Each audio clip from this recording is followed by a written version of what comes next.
Prošlo je pola veka od kada je 1967. godine u Monterreyu u Kaliforniji održan prvi muzički pop-rock festival. 2 godine kasnije svet je bio opčinjen Woodstockom, koji je označio početak muzičke revolucije. Danas na hiljade festivala u svetu čine okosnicu takozvanog muzičkog turizma. Arsenal Fest šansa je za razvoj turizma u Kragujevcu. Al Kooper i Johnny Rivers bili su među desetinama izvođača koji su leta 67. izašli na scenu Monterey festivala.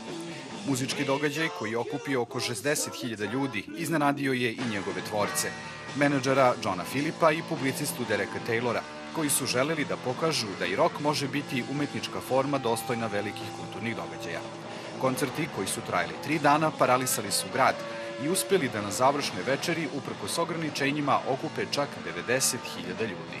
Monterey festival je bio dobrotvorni festival, gde su učesnici svirali u korist uhapšenih na demonstracijama u Los Angelesu. A danas svako ko izađe na binu traži recimo duple pare u odnosu na pre 3 godine.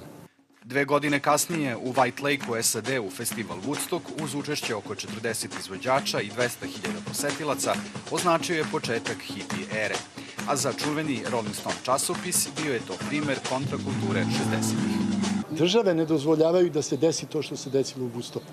Da se 5 dana zakači saobraćaj, da se ne može ni ući ni izaći, da bude sve blokirano, da imate oko 500.000 ljudi onemogućen im je dovod hrane i vode. Rock revolucija zahvatila je i Jugoslaviju. Nakon njenog nestanka u Srbiji su Exit i Nišvil festival otvorili vrata novoj muzičkoj eri. Muzički festivali nisu samo događaji koji okupljaju najvernije zaljubljenike roka. Oni su i nešto više od uobičajenih komercijalnih happeninga. Smatraju se događajima od nacionalnog značaja i pokretačima novo ustanovljenog muzičkog turizma.